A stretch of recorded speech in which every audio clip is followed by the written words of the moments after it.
Wow! Look at all these books! Me never seen so many books before. Shh. Oh, yeah, right. All right.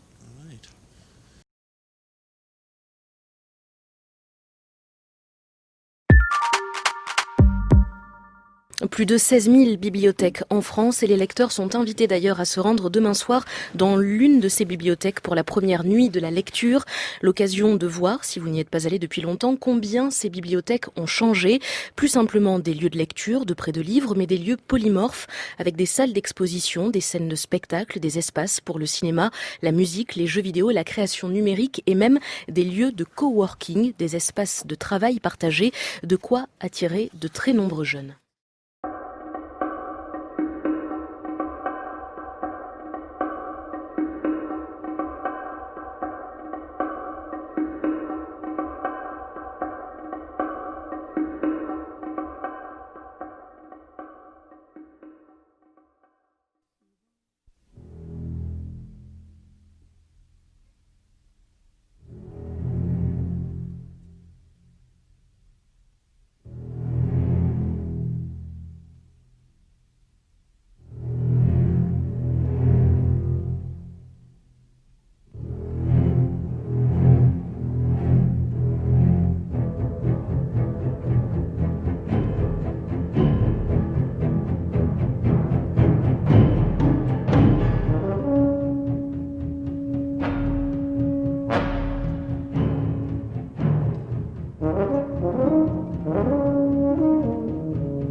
Nous accueillons à la médiathèque des tout-petits de 0 à 3 ans et les adultes qui les accompagnent le lundi matin, à un moment où la médiathèque n'est pas ouverte au public, pour que les séances puissent se dérouler dans une ambiance paisible et calme. Des livres sont mis à disposition des enfants. Chaque enfant est libre de choisir un livre, de le lire seul ou d'en demander la lecture à un adulte. Cette démarche de lecture individuelle est très importante. Elle répond à un besoin fondamental du tout-petit d'avoir une lecture pour lui dans une relation étroite à l'adulte. On sait que le contact avec le livre dès le plus jeune âge est essentiel pour la construction de l'enfant, son ouverture au monde et son entrée en littérature. Ce moment est un moment de découverte pour les enfants, découverte du lieu, découverte des livres. Nous utilisons aussi des tapis de lecture, des kamishibai, et les séances se terminent en musique avec des comptines chantées ensemble ou une découverte d'instruments de musique proposés par une assistante maternelle. Notre objectif à travers ces séances est de permettre aux tout-petits et aux adultes de vivre un moment privilégié de bien-être et de plaisir partagé autour des livres, loin des écrans auxquels les enfants aujourd'hui sont souvent surexposés.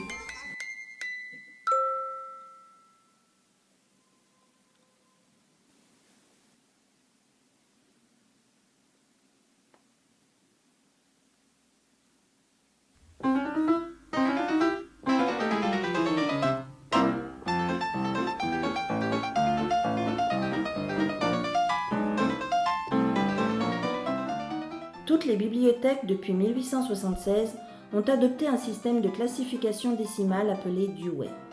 Cette classification est un outil de travail quotidien du bibliothécaire, mais reste bien souvent trop opaque pour le public. En étant persuadé qu'un bon classement rend les documents plus accessibles, facilite la rencontre entre le document et l'usager, nous avons donc décidé, en s'inspirant de quelques médiathèques novatrices, de créer notre propre classement. Le principe étant de remplacer les indices, les abréviations par des mots. Par exemple, un adhérent cherchant un guide touristique des Pays-Bas devait chercher la cote 914.934 PAY. À présent, il trouvera cet ouvrage dans le pôle vie pratique à Voyage Europe Pays-Bas.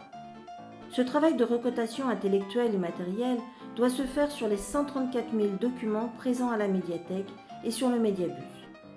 Il nécessite donc la participation de l'ensemble du personnel. Cette volonté de classement thématique nous a permis de définir 6 pôles. Chaque pôle identifié par une couleur. Le pôle enfant, les pôles documentaires ado-adulte, le pôle vie pratique, le pôle sciences et société, le pôle information et numérique, le pôle langues et littérature. Enfin, le pôle art, qui est actuellement divisé en 2, ce qui ne sera pas le cas dans la nouvelle médiathèque. D'un côté, l'espace musique et cinéma, et de l'autre, l'espace beaux-arts, qui va dans les semaines à venir accueillir les arts graphiques et les bandes dessinées.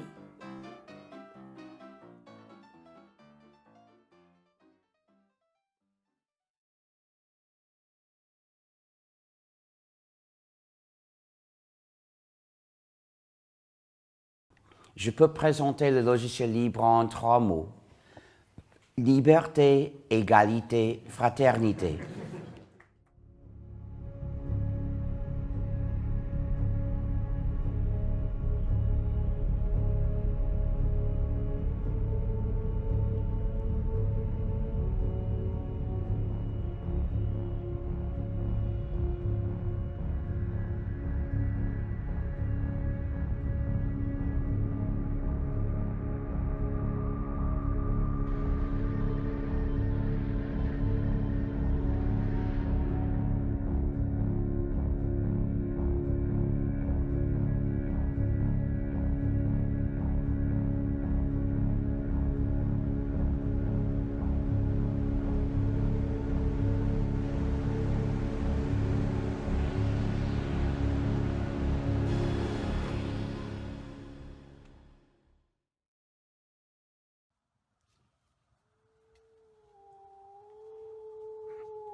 Les loups sont entrés dans la médiathèque.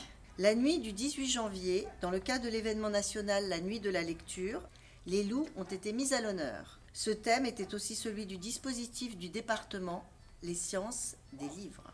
D'une pierre, 2 loups.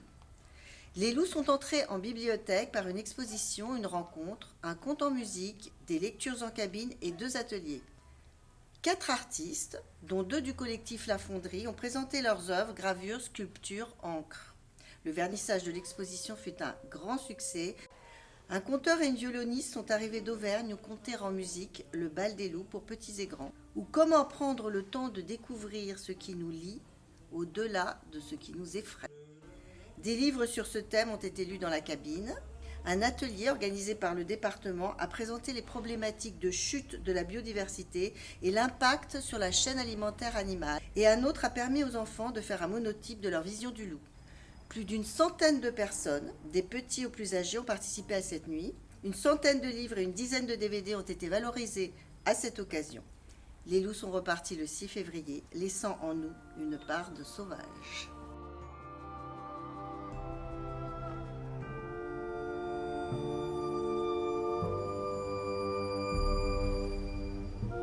What a beautiful creature. Wish him luck, boys. Good luck out there.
parce que je voulais écouter les opinions des autres. Et il y avait quelques questions qui me trottaient dans la tête. Et comme la philosophie, des fois, c'est fait pour répondre aux questions. Donc, c'est pour ça que je suis venue ici.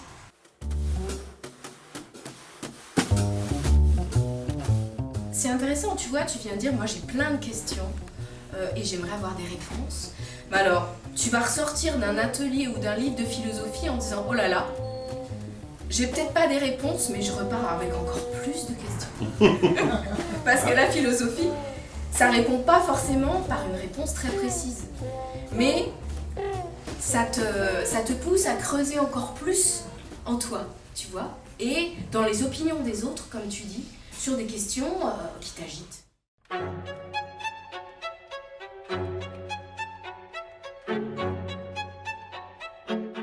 En philosophie, ce qui est intéressant, c'est d'essayer vraiment d'être auteur de sa pensée. C'est-à-dire d'essayer de parler en son nom propre.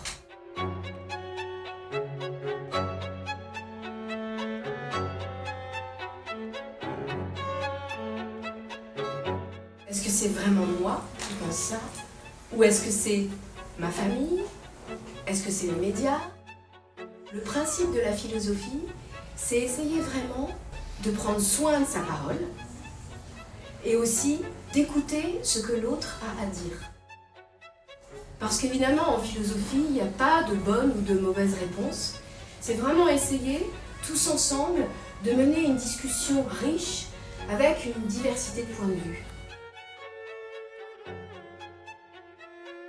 Quand l'autre parle, eh ben de faire un espace en soi pour accueillir sa pensée.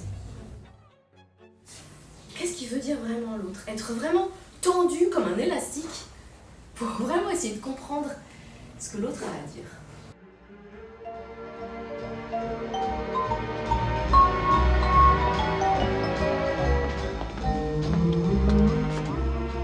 What is this place anyway?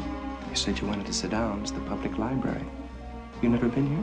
No, it makes two for me. I don't see any books. They're in there.